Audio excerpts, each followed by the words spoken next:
मोटी मोटी ताजी है, ठीक है, मोटी है वो गाय। अच्छा जी, क्या कर रही है वो? याकुलुहुन्ना सबउन इजाफुन, खा रही है उनको 7 दुबली पतली गाय। उन मोटी गायों को कौन खा रही है? दुबली पतली गाय, कमजोर नहीफ ज़ईफ गाय। वसबअ सुंबुलातिन खुज़लिन, और 7 खोशे, सुंबुलातिन खोशे, बाल जिसको कह लो, खोशा उसको कहते हैं ना जो गंदम, देखिए अब गंदम से इर्द गिर्द वो निकलते हैं, फूल निकलते हैं, ठीक है। अब उसके ऊपर जो दाना लगता है उसको क्या कहा जाता है? खोशा, ठीक है, सुंबुला। और 7 खोशे खुज़लिन, कौन से? सरसब्ज। आगे वक़ुरा याबिसात, और दूसरे 7 खुश्क खोशे, दूसरे 7 खुश्क खोशे, उन 7 पर लिपट कर उनको भी खुश्क कर दिया। इन 7 खुश्क खोशों ने उन 7 सरसब्ज खोशों के ऊपर लिपट कर उनको भी क्या कर दिया? खुश्क कर दिया, ठीक है। ये अब पूरा ख्वाब क्या है? बादशाह को है, समझ आ गई है? फिर समझ ले कि बादशाह को ख्वाब आया। ख्वाब के अंदर बादशाह ने क्या देखा? 7 मोटी गायें हैं और 7 दुबली पतली गायें हैं, कमजोर हैं। और वो पतली गायें, कमजोर गायें 7 जो है वो किनको खा रही है? मोटी गायों को, ठीक है। इसी तरह उसने ख्वाब में देखा कि 7 सरसब्ज खोशे हैं और 7 खुश्क खोशे हैं, लेकिन जो 7 खुश्क खोशे हैं वो सरसब्ज खोशों के ऊपर लिपट कर उनको भी क्या कर दिया? उसने खुश्क कर दिया। ये इतना ख्वाब बादशाह का ज़हन में रखना है। आखिर में मैंने निचोड़ निकालना है इसका, ठीक है। फिर वहां नहीं गया, आपको बात नहीं समझ आएगी। इतना सिर्फ ये बादशाह को ख्वाब आया, ठीक है। अल्लाह हू देखें जी आगे, या अय्युहल मलअ अफ्तूनी फी रुया इन कुंतुम लिरुया ताबून। अब बादशाह ने क्या किया? मुतालबा ताबीर अज उकाला मिस्र, मुतालबा ताबीर अज उकाला मिस्र, ठीक है। ए सरदारों, या अय्युहल मलअ, ए सरदारों, अफ्तूनी, बतलाओ मुझे, यानी खबर दो मुझे, फी रुया, मेरी ख्वाब के बारे में, इन कुंतुम लिरुया, अगर हो तुम ख्वाबों के लिए ताबून, ताबीर देने वाले, अगर तुम ख्वाबों के मुताबिक ताबीर देते हो तो मेरे ख्वाब को क्या दो? ताबीर दो। अच्छा, हजरत यूसुफ एक नबी और एक बेअदब बादशाह के अंदर यही फर्क होता है। जब हजरत यूसुफ को ख्वाब आया, हजरत ने इसका चर्चा नहीं किया, हत्ता के भाइयों को भी नहीं बताया, खानदान वालों को भी नहीं बताया, किसी को भी नहीं बताया। हजरत ने सिर्फ किसको बताया? अपने वालिद को, समझदार को, और एक नबी को, और एक अकलमंद इंसान को, कामिल इंसान को, कामिल अकलमंद को हजरत यूसुफ ने ख्वाब बताया, ठीक है। और आगे जो जिसको ख्वाब बताई गई उसने ताबीर भी फौरन नहीं दी, बल्कि उसने क्या कहा? समझाया पहले कि ये ख्वाब अपने भाइयों के सामने नहीं बयान करना, ठीक है। फिर उसके बाद उसको नसीहत की, फिर उसके बाद ख्वाब की ताबीर बतलाई, ठीक है। लेकिन बादशाह एक बेदीन था ना, काफिर था उस वक्त, फाजिर था, ये मुसलमान नहीं था, ठीक है, तौहीद परस्त नहीं था, काफिर था। इसने अपने ख्वाब का चर्चा तख्त के ऊपर बैठ के सबके सामने कर दिया। ये मेरे सरदारों, मेरे वजीरों, मेरे मुशीरों, ऐ उकाला की जमात, बताओ मुझे ये ख्वाब की ताबीर क्या है? समझ आ गई है बात? देखें जी आगे, अब उकाला का जवाब देखना, वजीरों का जवाब देखना। क़ालू अज़ग़ासु अहलामिन, कहा उन्होंने बड़ा गंदा ख्यालात है। पहला जवाब दिया, ठीक है, क्या है ये? बड़ा गंदा ख्यालात है। मैंने आपको शुरू में ख्वाब की किस्में बताई थी, कितनी? 3 किस्में, ठीक है। उन 3 किस्मों में से पहली किस्म है दिल की बातें, ख्यालात, ठीक है। यानी इंसान जो दिल के अंदर देखता है, रात को ख्वाब के अंदर भी वही नजारे करता है। उन्होंने कहा, वजीरों ने, बादशाह इस्लामत, आपने दिन के अंदर जो चीजें देखी हैं, बस ये बातें हैं, आपको ख्वाब के अंदर भी वही नजर आ रही है, बड़ा गंदा ख्यालात है, बस इसकी कोई हकीकत नहीं है, कोई ताबीर नहीं है, ये उड़ते हुए ख्यालात हैं ये सारे, ठीक है। ये पहला जवाब दिया। वमा नहनु बितअवीलिल अहलाम बिआलिमीन, ये दूसरा जवाब है। और नहीं है हम 7 ताबीर ख्वाबों के जानने वाले, यानी हम ख्वाबों की ताबीर जानने वाले नहीं हैं। हम अमूरे सल्तनत के अंदर माहिर हैं। समझ आ गई? बादशाह सलाम ये कौन सी बातें तूने हमारे सामने बोल दी? हम तो बड़ा क्या कामों से लेना देना है, हमें तो बताओ लूटना किस तरह है, हमसे ये पूछो आपका बेड़ा गर्क किस तरह करना है, ठीक है, किसको किस तरह छुरी फेरनी है ये हमसे पूछो। पूरे सल्तनत के अंदर माहिर है, ख्वाबों की ताबीर तो हमसे पूछ रहे, छोड़ हम नहीं पता ख्वाबों की ताबीर क्या है, ठीक है। ये इसकी तरफ से जवाब हो गए, ताबीर नहीं बताई बल्कि उल्टे सीधे जवाब आप दे दिए, ठीक है। अल्लाह को वक़ाल अल्लज़ी नजा मिनहुमा वद्दकरा बाद उम्मतिन अना उनब्बिउकुम बितअवीलिही फअरसिलून। यहाँ से अल्लाह ने एक नसीहत की है, यहाँ पे अल्लाह का इशारा है कि बादशाह को अपने वजीरों को अक्लमंद रखने चाहिए, वजीर अपने जैसे बेवकूफ वजीर नहीं बनाने चाहिए, अक्लमंद वजीर जिनको मुशीर बनाना है अक्लमंद होने चाहिए उसके मुशीर। कैसा बुरा जवाब दिया, ख्यालात है तेरे पर गंदा ख्यालात है, तो वजीर थे समझाते बादशाह को, बादशाह सलामत आप सब्र करें, लोग हम कोई अच्छा सा बंदा तलाश करते, उसे मुअब्बिर तलाश करते, उससे ख्वाब की ताबीर पूछते, लेकिन जवाब देखो क्या दे रहे हैं, उन्होंने कहा ये तो ख्यालात है तेरे पास पास में, छोड़ इसको, हम कहाँ ख्वाबों की ताबीर जानने वाले, बस बात कोई ताबीर खत्म कर, ठीक है। लेकिन वो जात ऊपर ये सारा मंजर देख रही थी, अल्लाह ये सारा मंजर देख रहा था, ये सारा काम ये अल्लाह करवा रहे थे, ठीक है। वक़ाल अल्लज़ी नजा मिनहुमा वद्दकरा बाद उम्मतिन अना उनब्बिउकुम बितअवीलिही फअरसिलून। और कहा उस इंसान ने जिसने निजात पाई उन दोनों से, कौन दोनों थे जी? वो दो जो कहती थी, उनमें से एक ने, किसने निजात पाई थी? साकी ने, जो बादशाह के लिए मशरूबात तैयार किया करता था, शराब पिलाया करता था, पानी तैयार किया करता था, पिलाया करता था, उसमें से दोनों से निजात पाई। वो भी वहां पे खड़ा था जब बादशाह ने ये ख्वाब सुनाया, वो भी दरबार के अंदर ही खड़ा था, ठीक है। जब उसने ये बात सुनी, वद्दकरा बादा, जिसने निजात पाई उन दोनों से, और याद किया, वद्दकरा याद किया उसने, बादा उम्मतिन एक जमाने के बाद। पीछे कल जहां सबक खत्म किया था, अल्लाह ने क्या फरमाया कि वो बंदा जाके क्या हो गया था, भूल गया था, हजरत ने कहा कि जाके अपने सरदार के सामने मेरा तज़किरा करना कि एक बेगुनाह कह दिया जो जेल के अंदर पड़ा हुआ है, उसके बारे में सोचो, ठीक है। यहां पे एक बात मैंने आपको समझानी है, बस यहां पे वाकई एक बात रह गई और बड़ी जबरदस्त और जरूरी बात है। सवाल यहां ये पैदा होता है, आज के मुब्तदीन भी ये बड़ा सवाल उठाते हैं, तुम कहते हो गैरुल्लाह से मदद मांगना नाजायज है, देखो हजरत यूसुफ ने तो जेल के अंदर मदद मांगी, समझ आ गया सवाल। और ये सवाल वहां पे भी उठाया जाता है कि तुम कहते हो गैरुल्लाह के लिए नजर न्याज, गैरुल्लाह के लिए मदद मांगना नाजायज है, हराम है। हजरत ईसा ने नहीं अपने हवारियों से मदद मांगी, अगर गैरुल्लाह से मदद मांगना नाजायज होता, हराम होता, तो हजरत यूसुफ ने, हजरत ईसा ने क्यों गैरुल्लाह से मदद मांगी? सबसे पहला इल्जामी जवाब तो इसका ये है कि बेवकूफों, तुम्हें इतना पता नहीं चला कि इसका मतलब तो ये हुआ कि हजरत यूसुफ जिससे मदद मांग रहे हैं वो हजरत के मुश्किल कुशा बन गए, हजरत यूसुफ के हाजत रवा थे वो, और हजरत ईसा ने जिन लोगों से मदद मांगी, इसका मतलब तो ये हुआ अंबिया आजिज थे और अंबिया ने जिनसे मदद मांगी वो अंबिया के मुश्किल कुशा हो गए। और दूसरा जवाब ये है, तुम्हारी ये दलील दावे के मुताबिक ही नहीं है। तुम्हारा दावा ये है कि फौतशुदा बुजुर्गों से, नबियों से, वलियों से मदद मांगना जायज है, और तुम दलील वो दे रहे हो कि जो सामने खड़ा और गायबाना भी नहीं है, दलील वो दे रहे हो कि जो तुम्हारे दावे के मुताबिक ही नहीं है। हजरत ईसा अलैहिस्सलाम ने मदद किससे मांगी है? सामने खड़े थे ना, वो मां फौकल असबाब थी। हजरत ईसा ने मदद जिंदों से मांगी है, और दावा तुम्हारा ये है कि फौतशुदा बुजुर्गों से मदद मांगना जायज है।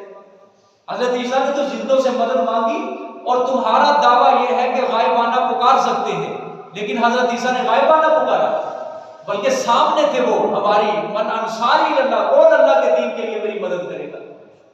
ठीक है ना, हवारियों ने जवाब दिया, नहनु अंसार, हम अल्लाह के दीन की मदद करने वाले आपके साथ। सिकंदर जुल्करनैन ने मदद मांगी थी जिस कौम से, वो कौम गायबाना मदद के लिए पुकारा था, सामने थी वो कौम, समझ आइए। और जिंदों से मदद तलब की थी, वो सामने थे। हम कहते हैं गायबाना मदद और पुकार के लिए गैरुल्लाह को पुकारना, ये है शिरक। जिंदा जो सामने खड़ा है ना, जिंदा जिससे मैं मदद तलब करूंगा, ये मदद होती है मातहत असबाब। और ये तो कुरान खुद कहता है, बताअवनु अलल बिर्रि वत तक़वा, एक दूसरे के नेकी के काम में, तक़वे काम में एक दूसरे की मुआवनत किया करो। ये तो कुरान पाक खुद कहते हैं। ये तो मां तहत असबाब, आप सल्लल्लाहु अलैहि वसल्लम ने नहीं मदद मांगी मां तहत असबाब। जब जिहाद के लिए कोई जानी होती थी, वही आप सल्लल्लाहु अलैहि वसल्लम कहते लाओ भी चंदा इकट्ठा करो। अब क्या कहोगे, ये मदद कौन सी मां फौकल असबाब थी, मां तहत असबाब थी, सामने थे सारे। मैं किसी को पूजा पानी का गिलास लेके ये मदद है, ये कौन सी मां तहत असबाब। अगर मैं मेरे पीर साहब को कहूं यहां बैठ के फलाने बाबा जी का नाम लेके, बाबा जी मुझे प्यास लगी है, मुझे पानी का गिलास पेश फरमाइए, ये शिरक है। समझ आ गई बात? हाँ, लोग तुम्हें धोखा देंगे। पहली बात कि दावा कि दलील जो दी है ये दावे के मुताबिक है ही नहीं है। हमारा दावा ये है कि गायबाना मदद के लिए गैरुल्लाह को पुकारना ये शिरक है, ठीक है, हमारा ये दावा है। और तुम्हारा दावा क्या है कि गायबाना मदद के लिए पुकारना फौत शुदा बुजुर्गों को क्या है, ये जायज है। लेकिन जो तुमने दलील दी है ये तुम्हारी दलील दावे के मुताबिक नहीं है, और जो दलील दावे के मुताबिक ना हो वो दलील नहीं होती, समझ आई है। और उसका दावा भी क्या हो जाता है, बातिल हो जाता है। समझ आ गई? तो ये हजरत ने जो मदद मांगी थी ना, ये मां तहत असबाब थी, ये गायबाना मदद नहीं थी। समझ आ गया बात? अल्लाह। तो हजरत कहा क्या फरमाया, जब वो भूल गया था ना, शैतान ने बुला दिया, तो अल्लाह ने फरमाया फलाबी सफी सिजनी बिज़ा सिनीन। हजरत यूसुफ अलैहिस्सलाम चंद और साल फिर जेल के अंदर रहना पड़ा, ठीक है। अब मुद्दतों बाद वो 15 साल हो गए हजरत जेल के अंदर हैं। अब उसको मुद्दतों बाद ये बात याद आई, वो जो जेल के अंदर वो बंदा था जिसने मेरे ख्वाब की ताबीर बताई थी, वो यूसुफ नामी आदमी, उसको पता होगा इस ख्वाब की ताबीर, ठीक है। उसने क्या कहा कि वद्दाकरा बादा उम्मती, कि उसने याद किया बाद एक जमाने के। किसको याद किया? वसीयत यूसुफी को। उसने ये नहीं याद किया कि उसने मुझे ख्वाबों की ताबीर बताई थी वो बदला, बल्कि उसने वसीयत यूसुफी को याद किया। यार उसने मुझे ये भी बात कही थी कि जाके अपने सरदार से मेरा जिक्र करना, इस चीज को उसने याद किया, ठीक है। अना उनब्बियुकुम बिताबीरिही फारसिलून। फिर क्या कहा उसने, मैं खबर देता हूं तुम्हें 7 ताबीर के ख्वाब, मैं तुम्हें ख्वाब की ताबीर बतलाऊंगा, फारसिलून, बस तुम मुझे भेजो, ठीक है। यानी 2 कैदियों में से अल्लाह ने फरमाया, उनमें से जिसको एक को रिहाई मिल चुकी थी, निजात पा ली थी, साथी था, एक मुद्दत के बाद उसको भी क्या याद आ गया, वही हजरत यूसुफ का पैगाम याद आया। उसने अहले दरबार से कहा कि इसकी ताबीर तुम्हें मैं बतलाऊंगा, मुझे पहले कैद खाने में जाने की इजाजत, मुझे जेल खाने के अंदर जल्दी जल्दी भेजो।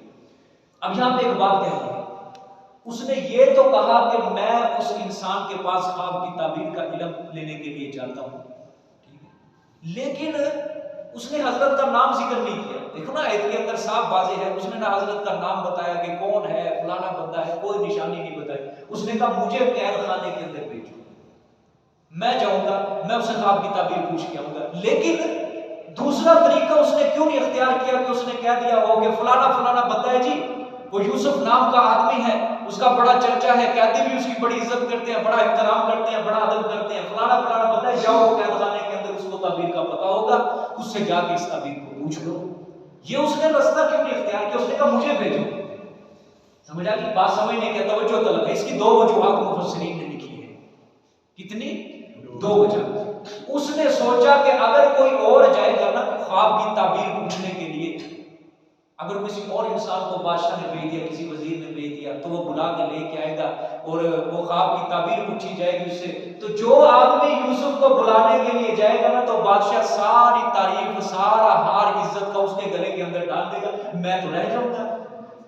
नौकर होते हैं ना, इनके अंदर थोड़ा सा लालच होता है, हिर्स होता है, ये चाहते हैं मेरा मालिक मुझे बढ़ाए चढ़ाए, मेरी तारीफ करे, मैं मालिक की नजरों में अच्छा बनूं, ठीक है। उसके दिल के अंदर यही ख्याल था कि मैं खुद जाऊं, खुद ताबीर पूछ के आऊं, आपका बादशाह को आगाह करूं ताबीर से, ताकि ये सारी तारीफ, सारा हार मेरे गले के अंदर पड़े। एक वजह। दूसरी बड़ी वजह यह थी, उसको डर था हजरत यूसुफ अलैहिस्सलाम। क्या डर था? हजरत ने उसको वसीयत की थी कि जाके अपने सरदार के पास जाके मेरा बयान करना, ठीक है। उसको डर यह था, जाहिर बात है, ख्वाब की ताबीर जिसने बता दी हो, अब इंसान उसका कायल तो हो जाता है, उसकी इज्जत तो दिल के अंदर बैठ ही जाती है। हाँ, कहते हैं ना, एक इमाम के पीछे 20 साल नमाज पढ़ लो, मुक्तदी कभी नहीं उसका बनता। वक्त आने पे मुक्तदी बेवफाई दिखाए जाते हैं, लेकिन अगर कोई ख्वाब की ताबीर किसी को बता दे या 2 फुंके मार दे ना, 2 सूरतें पढ़ के उसको शिफा मिल जाए, पूरी जिंदगी के लिए उसका गुलाम बन जाता है। समझ आ रही है बात? लोग इमाम की नहीं इज्जत करते, 50 साल उसके पीछे नमाज पढ़ लेना, 4 इंतजामिया है मस्जिद की, वो बेचारा बुरा हो गया, उसकी आवाज नहीं निकलती, वो बेचारा ज़ईफ हो गया, कमजोर हो गया, मुक्तदी कहते हैं बस इसे एक्सपायर हो गया इमाम ने, अब नया इमाम नहीं किया, कोई इज्जत नहीं, उनको निकाल दिया, बेचारा कुछ करने की जब लायक नहीं निकाल, ये इज्जत है आजकल इमाम साहब, खतीब साहब की, ठीक है? यानी इसको भी, मस्जिद को भी एक कंपनी बना के रखा हुआ है कि जो इसके अंदर चीज एक्सपायर होगी वो निकालो, नहीं लेके आओ, जवान जो चीज लेके आओ, ठीक है? अब उसके दिल में ये डर था, डर क्या था कि हजरत जब बाहर आएंगे मुझे गुस्से होंगे, मुझे बोलेंगे कि मैंने जो तुझे कहा था कि तुम्हारा जिक्र करना, तो क्यों भूल गया मुझे, इतनी एहसान फरामोशी तूने दिखाई। इसलिए उसने खुद सोचा मैं खुद जाऊं, हजरत को राजी करूं, हजरत को मनाऊं मैं, और जब मना के लेके आऊं बादशाह के दरबार में, मैं शर्मिंदा होने से यहाँ बच जाऊं।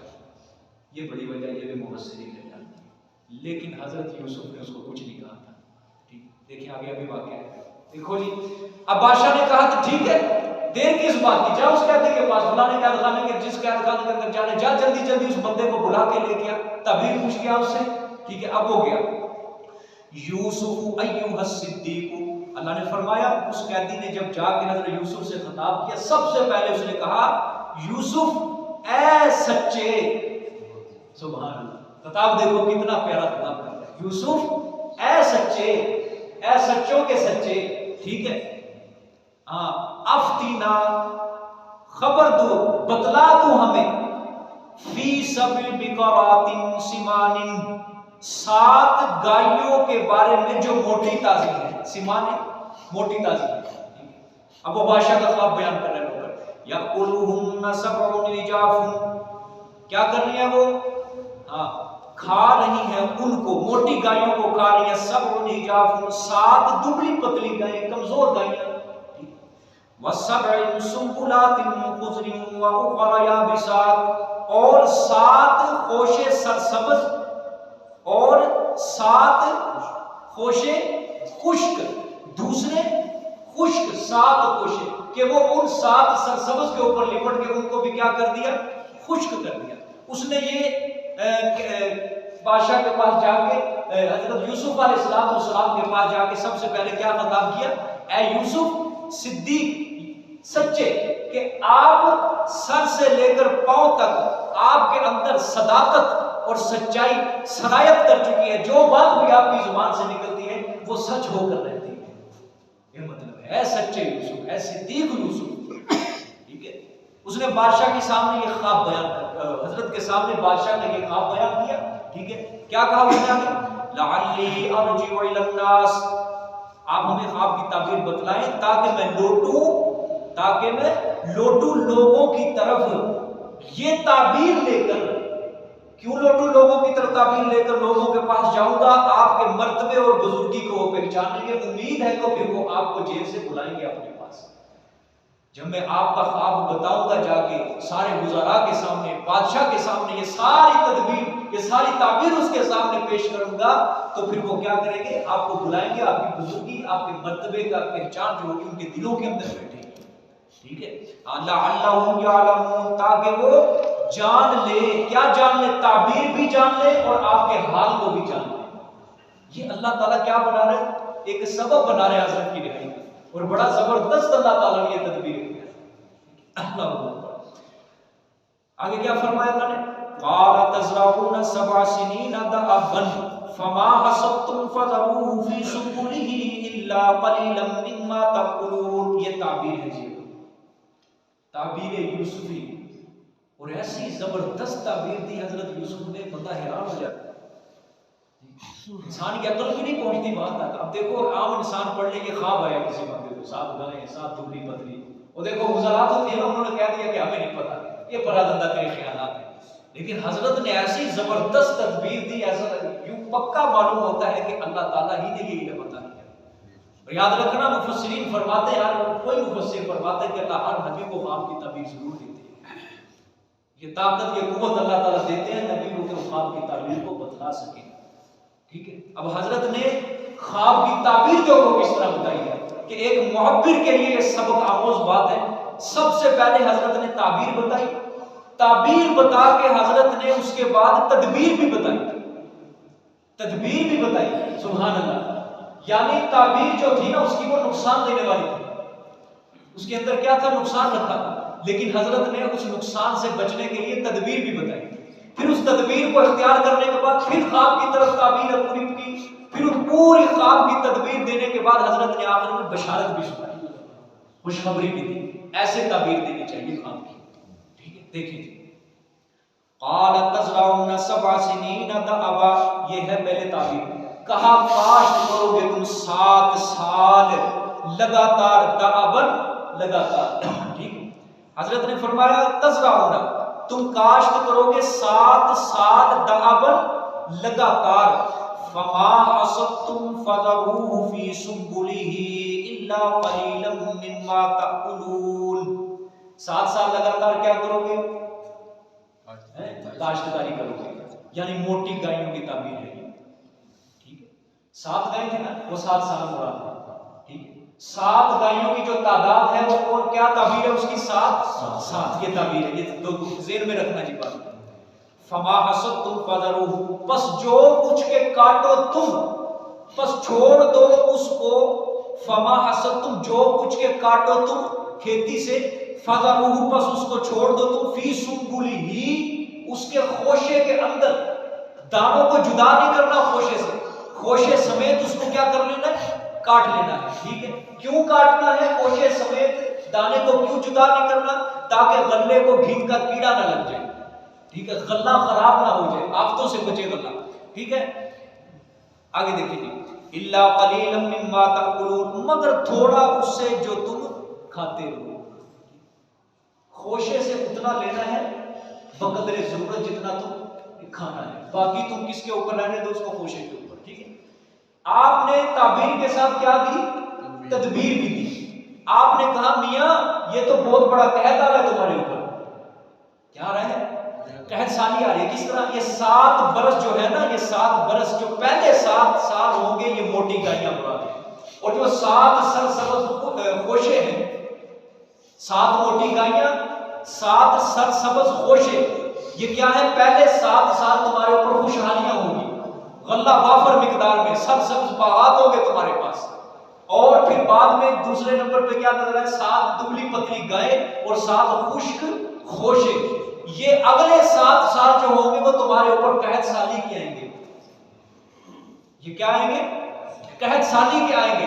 अच्छा, हजरत ने तदबीर क्या बताई, इल्ला क़लीलन, हाँ जब तुमने खेती को काटना है, क्योंकि नुकसान है ना अगले 7 साल। हजरत ने फरमाया अब पहले 7 सालों में जब तुमने खेती को काटना है, फज़रूहु फी सुब्बुलिही, उसको उसके खोशे से जुदा नहीं करना। अल्लाहु अकबर, तदबीर देखो कैसे, उसको उस खोशे से जुदा बिल्कुल नहीं करना। क्यों नहीं करना, ताकि उसको घिन का कीड़ा ना लग जाए, गल्ला खराब ना हो जाए, गल्ला आफतों से बचे। ठीक है, गल्ले को खोशे समेत उसको क्या कर लेना, जखीरा कर लेना है। ठीक है, हाँ कितना खाना है, कितना खोशे से उतारना है, जितना तुमने खाना है। इल्ला क़लीलन मिम्मा तअकुलून, जितना तुमने खाना है बस उतना खोशे से जुदा करो, बकिया जो होगा तुमने अगले 7 सालों के लिए उसको क्या करना है, जखीरा करना, ये नुकसान से बचाना है। ठीक है, सुभान अल्लाह। अगले देखिए, सुम्मा याती मिन बादि ज़ालिका सबउन शिदादुन यअकुलना मा क़द्दमतुम लहुन्ना इल्ला क़लीलन मिम्मा तुहसिनून। ये अगले 7 साल आ रहे हैं, क्या है, फिर आएंगे उसके बाद, मिन बादि ज़ालिका, फिर आएंगे बाद उसके 7 साल सबउन शिदादुन, सख्ती के। क्या मुराद है जी, कहत साली। पहले 7 साल खुशहालियां होंगी, खुशहाली, और अगले जो 7 साल होंगे वो कहत साली, सख्त साल होंगे। यअकुलना मा क़द्दमतुम लहुन्ना इल्ला क़लीलन मिम्मा तुहसिनून। अच्छा, अब ये भी देखे तकलीफ, जो हाँ खा जाएंगे जो कुछ के पहले जमा कर चुकोगे तुम वास्ते उनके, खा जाएंगे वो 7 साल जो के कुछ के तुम पहले जमा कर चुकोगे वास्ते उन सालों के। यानी जो तुमने पहले 7 सालों के अंदर जो जखीरा करना है ना, अगले 7 साल वही जखीरा तुम्हारा क्या कर लेंगे, वो खा लेंगे। ठीक है, इल्ला क़लीलन मिम्मा तुहसिनून, मगर बचेगा क्या, क्या बचेगा, थोड़ा उससे, मगर थोड़ा उससे जो बीज के लिए रोक रखोगे तुम। किसान होते हैं ना जी, गल्ला खाते हैं, कुछ को क्या कर लेते हैं अगले साल के लिए बचा के रखते हैं, ठीक है, ताकि हम इससे और फसल तैयार करें। हजरत ने फरमाया ये जो गल्ला तुम पहले 7 साल में स्टॉक करोगे, जखीरा करोगे, अगले 7 साल वो क्या कर जाएंगे, उस गल्ले को खा जाएंगे, ठीक है, खत्म हो जाएगा। सिर्फ कितना गल्ला बचेगा जितना तुम बीज के लिए रोक के रखोगे, ठीक है, बाकी सारा क्या हो जाएगा, खत्म हो जाएगा। समझ आ रही है मेरी बात? तो नहीं समझ आ रही मैं दोबारा समझा देता हूँ, ठीक है, हाँ तवज्जो करो। इल्ला कलीलन मिम्मा तुस्लिम, मगर थोड़ा उससे जो तुम बीज के लिए रोक के रखोगे, ठीक है। ये हजरत ने दोबारा ताबीर बताई थी, दरमियान में तदबीर बताई, ठीक है। पहले हजरत ने 7 साल खुशहाली के बताए, फिर हजरत ने तदबीर बताई नुकसान से बचने के लिए, ठीक है, फिर बाद में दूसरी तदबीर बताई, यानी जो 7 दुबली पतली गाय है ना और 7 खुश्क खोशे हैं, ये कैद साली के साथ होंगे तुम्हारे लिए, ठीक है। इसके अंदर जो सिर्फ बचेगा तुम्हारे पास वही बचेगा जो तुम बीज के लिए रोक के रखोगे। समझा गया? अब ये कुल कितने साल हो गए? 14 साल हो गए। 7 साल खुशहाली के और अगले 7 साल हाँ बदहाली के, ठीक है, कैद साली जिसमें है। अब आगे 15वां साल शुरू हो रहा है। सुम्मा यअती मिन बादि ज़ालिका आमुन फीही युवासुन नास व फीही यासिमून, ये 15वां साल है, बशारत है, आपकी ताबीर तदबीर, उसके बाद तीसरे नंबर पे बशारत है, ठीक है, 15वां साल है। फिर आएगा मिन बादि ज़ालिका, उसके बाद आमुन एक साल, फीही युवासुन नास, बीज उसके बारिश दिए जाएंगे लोग, यानी लोगों के ऊपर क्या बरसेगी, बारिश बरसेगी। वफीही यासिरून, और बीच उस साल के लोग रस निचोड़ेंगे, ठीक है, यानी शीरा बनाएंगे फलों का। फिर उस कैद साली के बाद हजरत ने फरमाया एक साल तुम्हारे ऊपर ऐसा आएगा जिसमें खूब बारिश होगी, अच्छी खासी बारिश होगी, और इस साल में फल भी होंगे, अंगूर भी होंगे, लोग कसरत से उसका शीरा निचोड़ेंगे, लोग कसरत से उसकी शराब बनाएंगे, जिस तरह वो मिस्र के अंदर जो रवाज था, ठीक है। हाँ, हजरत ने ये ख्वाब की ताबीर बतलाई है। और फिर अज़राए शफकत व हमदर्दी, हजरत ने इसकी तदबीर भी बताई है कि अव्वल 7 साल में जो गल्ला पैदा होगा ना, उसको हिफाजत से रखो, उसको संभाल के रखो कि आइंदा कैद साली के जो 7 साल होंगे उसके अंदर तुम क्या कर सको, गुजारा कर सको, ठीक है, बकदरे किफायत उसको खाओ। फिर उस तदबीर के बाद हजरत ने क्या दी, बशारत दी कि इन कैद सालियों के बाद एक साल ऐसा आएगा तुम्हारे ऊपर बारिश बरसेगी और उसके अंदर खूब फल और गल्ला तुम्हें मुयस्सर आएगा, ठीक है। ये है ख्वाब की ताबीर बताना। मुअब्बिर को ख्वाब इसी तरह बताना चाहिए, ठीक है। पहले ही ना, अब जो ताबीर पूछने के लिए आता है मुअब्बिर को चाहिए कि उसकी कैफियत पूछे, ठीक है। अब देखो, अब बड़े बड़ी किताबें बनी पड़ी हैं ख्वाबों की ताबीर। इमाम इब्न सैरी रहमतुल्लाह अलैह ने किताब लिखी जो ख्वाबों के पूरे मास्टर थे, जिनने इमाम मालिक ने जिसको ख्वाब के लिए ताबीर के लिए भेजा, जिसे ख्वाब की ताबीर रुया किताब है, उर्दू में भी तर्जुमा इसका हो चुका है। अब हजरत ने शुरू के अंदर किताब में लिख दिया है कि ये जो ख्वाबों की ताबीर है, इसको ये ना समझना कि जिस बंदे को भी एक ही चीज नजर आए लिहाजा ताबीर भी ख्वाब की एक होगी। हजरत ने लिख दिया है कि हर बंदे की अपनी कैफियत होती है। अब देखो, बादशाह को ये ख्वाब आया है, बादशाह को ये ख्वाब आया है, उसी के मुताबिक ख्वाब आया, हजरत ने ताबीर भी बादशाह के मुताबिक दी है, ठीक है, कि अब तेरे लिए तेरा मुल्क चलाना मुश्किल होगा, अब ये तदबीर इसकी ये है, ये काम तुम्हें करने, ये इख्तियार करने। अब यही अगर ख्वाब बादशाह वाला किसी दूसरे बंदे को आता नौकर को, क्या उसकी तदबीर यही होनी थी? उसकी तदबीर और होती है। आजकल बड़े लोग बैठे हैं ख्वाबों की ताबीर पूछेंगे हमारे पास आके, हमारे से इस्तिखारे करवाए। किसी ने लिखा हुआ है मदनी इस्तिखारा, सुभान अल्लाह, किसी ने लिखा है कल को उठ के लिखेगा पाकिस्तानी इस्तिखारा, ठीक है, और फिर उठेगा मक्की इस्तिखारा, फलस्तीनी इस्तिखारा, इंडियन इस्तिखारा, ठीक है, इस इस्तिखारा सेंटर हमारे से इस्तिखारे करवाए। ये किस बदबख्त ने कह दिया कि इस्तिखारा दूसरे से करवाना चाहिए? इस्तिखारा तो खुद करना चाहिए, ठीक है, सुन्नत है इस्तिखारा करना। इस्तिखारा तो इंसान खुद करे भाई, दूसरे ने जो जिस कैफियत के साथ इस्तिखारा करना है, उस कैफियत के जिस कैफियत के साथ बंदे ने खुद अपने मामले के बारे में, अपने कारोबार के बारे में, अपने काम के बारे में इस्तिखारा करना है, दूसरे ने उस कैफियत के साथ थोड़ी करना है इस्तिखारा। बड़े लोग बने फख्र से आते हैं, मैंने जी अपने काम के मुतालिक इस्तिखारा करवाया, मुझे उम्मीद है कि इंशाअल्लाह अल्लाह खैर व बरकत अता फरमाएगा, ठीक।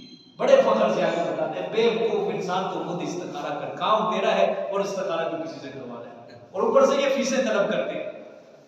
ठीक, यानी इस्तिखारा कराएंगे हम, करेंगे हम, इतनी फीस रखेंगे, 1000 रुपया फीस रखेंगे। ये सब कारोबार कोई ऐसा मसला नहीं, इस्तिखारा खुद करना चाहिए इंसान।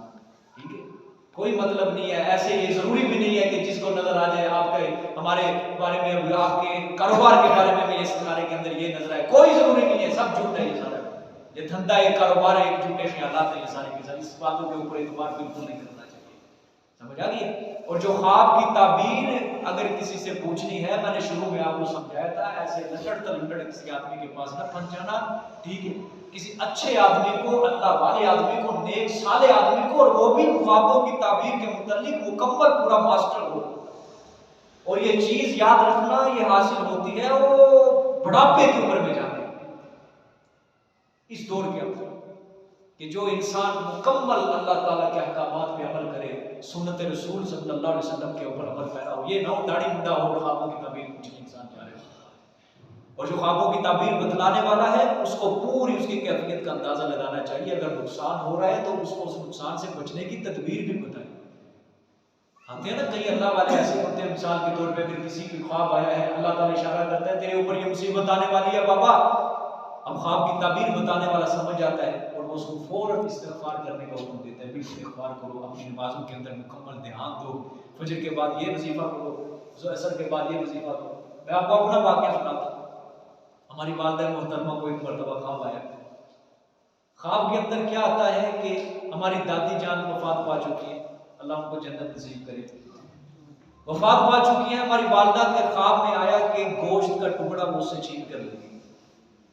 वालिदा मोहतरमा ने ख्वाब मुझे बयान किया, इसकी क्या तबीर है, लेकिन जब उन्होंने मेरे से ये ख्वाब बयान किया मैं समझ गया इस ख्वाब की तबीर कोई अच्छी नहीं है, कुछ ना कुछ होने वाला है नुकसान।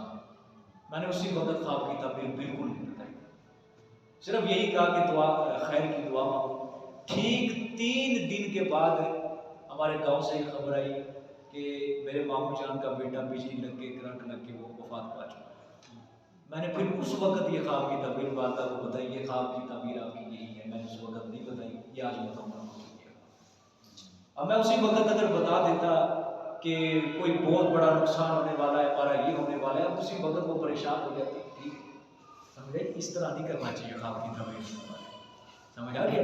किसी अल्लाह वाले के पास कोई ख्वाब आ जाए, अच्छा ख्वाब आ जाए, उसको किसी अल्लाह वाले के पास लेके जाओ।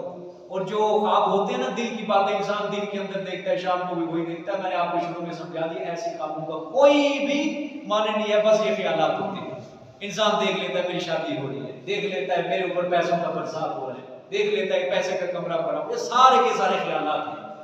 समझिए, ऐसे ख्वाबों का कोई भी काबिल ताबीर नहीं है, कोई भी काबिल ताबीर नहीं है ऐसे ख्वाब के, सिर्फ परागंदा ख्यालात। समझ आ गई?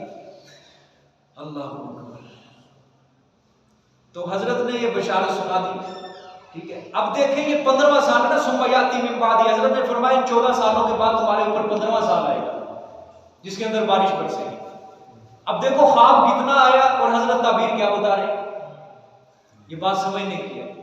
ख्वाब बादशाह को सिर्फ यही आया कि पतली गायें, मोटी गाय आई, सबज पोशे आए और खुश्क पोशे आए, बस। ये तो बादशाह को ख्वाब नहीं आया था, अगला ख्वाब को बशारत हुआ। अब उलमा ने यहाँ पे बहस सुना दी, आया ये हिस्सा ख्वाब की ताबीर है या हजरत ने अपनी तरफ से बयान किया है। इसके अंदर कुछ उलमा का तो कौल ये है कि ये भी ख्वाब का हिस्सा ही है, क्योंकि कहत साली के बाद क्या आता है, खुशहाली ही आती है। ठीक है, सब्जा ही आता है कहत साली का, कुछ उलमा है, लेकिन मुहक्किकीन ने इस बात को रद्द किया। मुहक्किकीन फरमाते हैं ख्वाब का हिस्सा नहीं है, बल्कि अल्लाह ताला ने हजरत को बज़रिए वही इत्तला फरमाई थी।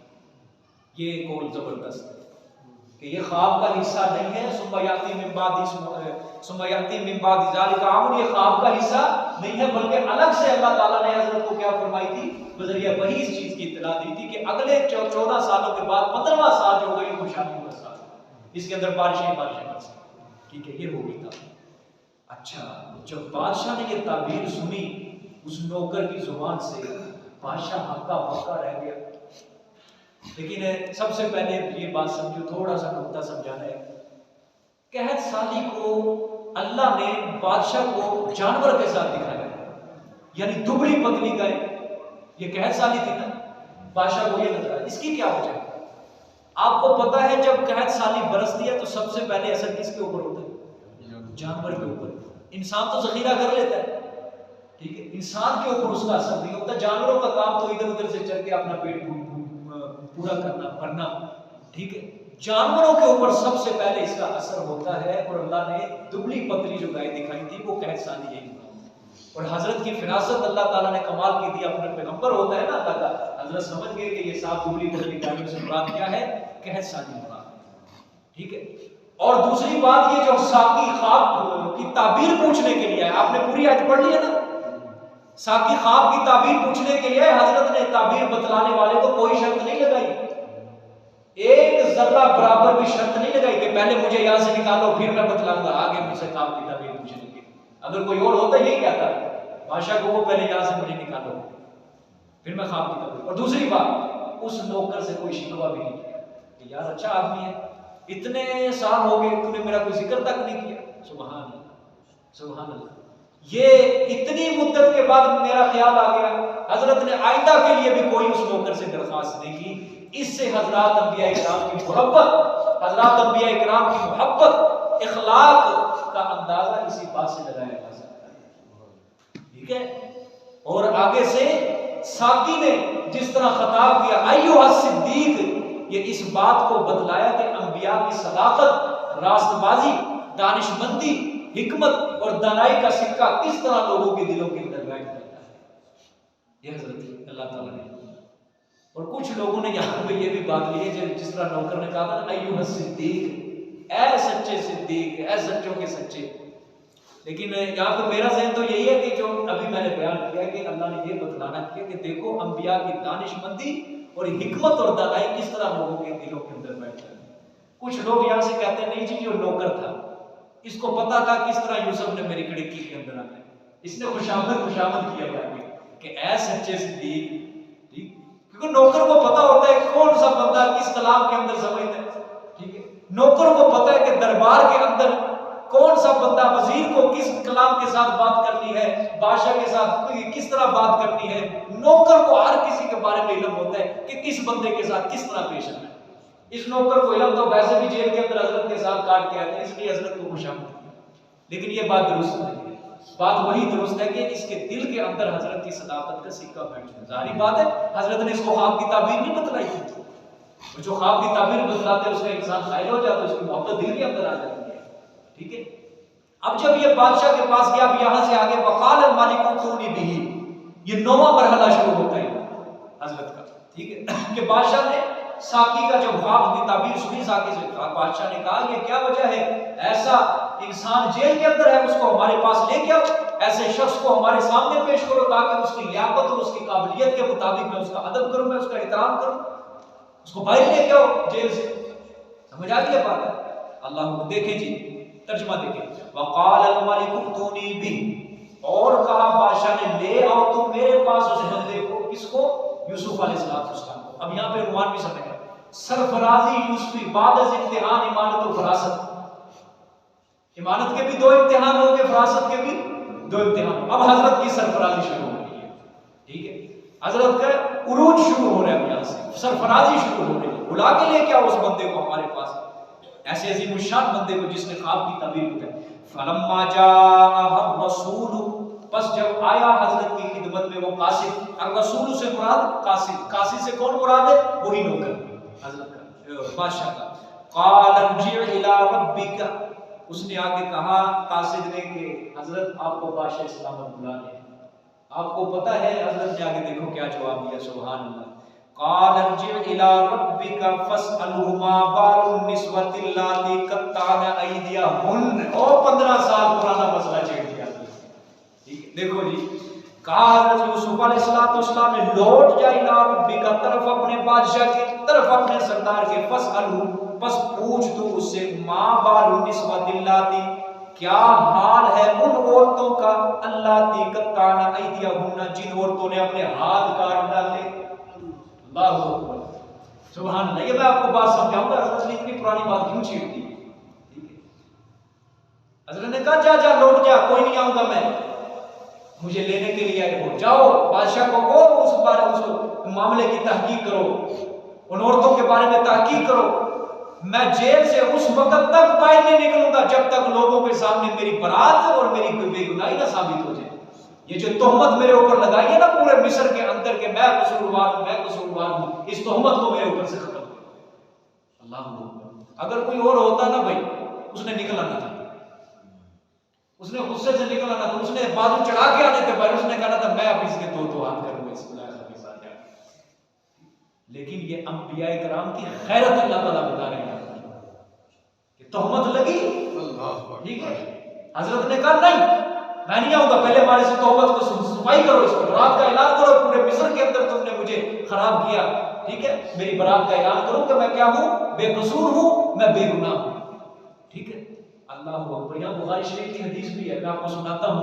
हुजूर सल्लल्लाहु अलैहि वसल्लम ने फरमाया कि अगर यूसुफ की जगह मैं होता ना, मैं निकल आता जेल से। वो तो यूसुफ का जज्बा था, यूसुफ जेल से ना निकला, लेकिन यूसुफ अगर मैं होता ना उसकी जगह, मैंने बाहर निकला ना था यूसुफ, ठीक है, सुभान। लेकिन ये भी आप सल्लल्लाहु अलैहि वसल्लम ने शायद तवाज़ुन कहा हो, हम यूं भी कह सकते हैं कि हजरत का जो सब्र था आप सल्लल्लाहु अलैहि वसल्लम का, वो सबसे ज्यादा था। हजरत ने शायद ये तवाज़ुन वाली एक बात कही हो कि अगर मैं होता मैं वहां से निकला, समझे। अल्लाह अकबर। हजरत ने फरमाया जाओ ले जाओ बादशाह को, जाकर पूछो उनके बारे में तहकीक करो। इन्ना रब्बी बिकैदिहिन्ना अलीम, बेशक मेरा रब साथ उनके मगर के जानने वाले, उनके हालात को जानते। अब यहां पे बात समझिए, ये अजीब बात है, असल मुजरिम कौन थी? जुलेखा असल मुजरिम थे। हजरत ने औरतों का कह दिया, इश्काल बड़ा जबरदस्त है यहाँ पे। असल मुजरिम जुलेखा, जुलेखा की वजह से जेल में आई, हजरत ने उसका नाम भी लिया लेकिन दूसरी औरत का नाम ले रहे हैं। इसकी क्या वजह है? इसकी दो वजह है। पहली वजह इसकी ये है कि आपने उसका नाम इज्जत और अदब और एहतराम नहीं लिया। मैंने 4 दिन उसका नमक खाया उसके घर का, मेरे घर की माल का है, मैं उसका नाम नहीं लेता, ठीक है। मोहसिन को एहसान याद रहता है, मोहसिन का एहसान बंदे को क्या रहता है, याद ही रहता है हमेशा, ठीक है, कि मैं उसको खामखा बदनाम करूं, इसलिए हजरत ने फरमाया अदब एहतराम उसका जुलेखा का नाम लिया। तुम नंबर 2 असल बात समझो, असल बात वो भी कुरान की रूह से। हजरत यूसुफ अलैहिस्सलाम को डर था जुलेखा का। किसका डर था? खौफ की वजह से जुलेखा का नाम नहीं लिया। और ये भी हजरत की एक फिरासत थी, समझ थी कि जुलेखा का नाम लिया, औरतों का नाम लिया, कि जब बादशाह बुलाएगा ना औरतों को, ऑटोमेटिक कौन आ जाएगी? जुलेखा भी साथ आएगी, जिसका असल कसूर था। क्यों नहीं हजरत ने नाम लिया? आपको पता है जब 7 दरवाजे खुले थे, सामने कौन था? अजीज़ मिस्र ने कहा ये क्या मसला है? सबसे पहले कौन बोली थी? जुलेखा बोली थी। क्या बोली थी?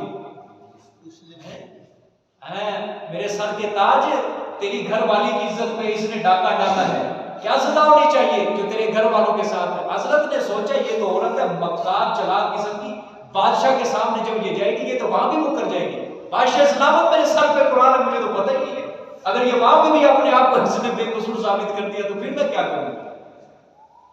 क्योंकि जब इंसान होता है ना बेईमान किस्म का इंसान जो होता है, जिसके दिल के अंदर से अल्लाह का डर और खौफ निकल जाता है, जो झूठ पे झूठ, झूठी कस्में, वो इंसान यही काम करता है। लोग कचहरियों के ऊपर कुरान उठा रहे हैं अपने झूठ को छुपाने के लिए। क्यों उठाते हैं? बेईमान है लोग। अल्लाह की कस्में उठा रहे हैं, झूठी कस्में उठा रहे हैं, क्यों है? बेईमान हो चुके हैं, उनके अंदर ज़मीर गैरत मुर्दार हो चुकी है, मुर्दार होकर भी खाक के अंदर मिल चुकी है। हजरत को खौफ था कि इसका नाम लेना मुनासिब नहीं है।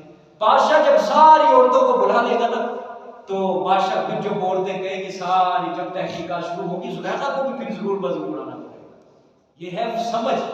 हजरत ने फिरासत से काम लिया है कि हजरत फरमा रहे आगे, इन्ना रब्बी बिकैदिहिन्ना अलीम, कि मेरा रब तो उन औरतों के मकर से वाकिफ है। बादशाह इस्लाम जरा तू भी तहकीक कर ले, तुझे भी असल मामले का पता चल जाए कि असल कसूरवार कौन है, असल फरेब किसका है, असल धोखा किसका है, ठीक है। यानी हजरत ने बात को क्या किया? गोल मोल किया, हकीकत बादशाह को नहीं समझे, ठीक है। अब 2 बातें और समझ ले, आपने अपनी पीठ पीछे अपनी सफाई क्यों करवाई है? हजरत खुद जेल से बाहर क्यों नहीं है? बादशाह के सामने आके पंचायत लगती, वहां भी सफाई होती। हजरत ने बंदा भेज दिया, जाओ मैं नहीं जेल से बाहर आता। पीठ पीछे हजरत ने सफाई क्यों करवाई है? इसका जवाब यह है, पीठ पीछे जो सफाई हुआ करती है वो ज्यादा बेहतर है। किस तरह? मुंह पर मुमकिन है बाज़ औक़ात बंदा शर्म हया की वजह से हो जाता है, यानी उसको लिहाज आ जाता है। अब वो सामने सारी औरतें बैठी होती और यूसुफ भी बैठा होता, औरतें सारी होती सामने, औरतों को शर्म हया आ जाती, हमारी वजह से इसने 15 साल जेल काटी है, शरीफ आदमी है, चलो मौलवी साहब हमारी कसूर है, बादशाह सलामत हमारा कसूर है, इस मौलवी साहब का कोई कसूर नहीं। शर्म हया की वजह से क्या आ गई, उनको लिहाज आ गया। तो आपको पता है शर्म हया की वजह से लिहाज आना, ये क्या लिहाज है? हजरत फरमाते थे मेरी पीठ पीछे जो सफाई होगी वो मुकम्मल तरीके से सारी सफाई होगी, सफाया हो गया सारा, ठीक है। और दूसरी बात, आपने ये सफाई क्यों की, क्यों करवाई आपने ये सफाई? 15 साल पुराना मामला, बंदा तो वैसे भूल जाता है, बंदे का दिल खत्म हो जाता है, दिल से बात निकलती, लेकिन आपने ये 15 साल बाद फिर ये मामला छेड़ दिया, इसकी क्या वजह? हजरत ने क्यों बात छेड़ी? इसका जवाब ये है कि अगर आप अपनी सफाई ना करवाते, लोग पता क्या कहते? लोगों ने कहना था कि ये तो सिफारिश के ऊपर छूट के आया है, कसूर यूसुफ का ही है, सिर्फ बादशाह की ख्वाब की इसने ताबीर बदला दी है, जिसकी वजह से जेल से छूट के आ गया। लोगों ने फिर ये बातें कर दी और हजरत के ऊपर तोहमत जो थी वो बरकरार रह गई। इसलिए हजरत ने कहा, ये बात इख्तियार की कि अपनी पीठ पीछे में सफाई करवाऊं सारी की सारी, ठीक? अल्लाह को ये होगी की बात। आगे देखेंगे। अब बादशाह ने बुला लिया उन औरतों को सारी को, 15 साल बाद, वो इतने अरसे बाद बादशाह ने सारी तहकीकात शुरू की, ठीक है। देखो अब नतीजा निकलने लगा इम्तिहानों का, खुद मिस्र वालों की जुबान से, जो गुनाहगार थे उन्हीं की जुबानों से अब नतीजा इम्तिहानों का। अब आपने खुद बताना किस इम्तिहान से कौन सा नतीजा निकल रहा है। ये सारी बातें मैंने आपके सामने बयान की। क़ाल मा ख़त्बुकुन्ना, ये है बादशाह ने कहा बादशाह ने, क्या हाल था तुम्हारा? मा ख़त्बुकुन्ना, क्या हाल था तुम्हारा? इज़ रावत्तुन्ना यूसुफ अन नफ्सिही, जबकि फिसलाया था तुमने यूसुफ को उसके नफ्स से। तुम औरतों का उस वक्त क्या हाल था जबकि तुमने यूसुफ को फिसलाया उसके नफ्स से? अब देखो आगे औरतें जवाब देंगी। क़ुल्ना हाशा लिल्लाहि, कहने लगी पाकी हर ऐब से तो सिर्फ अल्लाह के लिए, पाकी हर ऐब से तो सिर्फ अल्लाह के लिए। मा अलिमना अलैहि मिन सूइन, नहीं मालूम किया हमने ऊपर इसके कोई बुराई को। बोलो किस इम्तिहान का नतीजा है? जी जोर लगाओ शाह शाबाश, मैंने नहीं बता। अमानत का। कौन से अमानत की, किस पर्चे का? जी बोलो शाबाश। पहले पर्चे हैं, पहले पर्चे का नहीं जी, नहीं पहले का नहीं, दूसरे पर्चे का। ये बच्चा ठीक बोल रहा है, ये दूसरे पर्चे का इम्तिहान है। सारी औरतें बोली हैं इम्तिहान दूसरा पर्चा क्या था? सख्त था अमानत के दूसरे इम्तिहान का ये नतीजा कि सारी औरतों ने क्या कह दिया कि हम कसूरवार हैं, यूसुफ क्या है? बेकसूर है। ये पहले दूसरे इम्तिहान के अमानत के दूसरे इम्तिहान का नतीजा ये समझा। अब देखो आगे। हाँ, क़ालत इम्राअतुल अज़ीज़ी, असल सरदारनी तो उधर बैठी हुई थी, उसका अल्लाह ने अलग से जिक्र किया। क़ालत इम्राअतुल अज़ीज़ी, कहा बीवी अजीज की ने, कौन सी?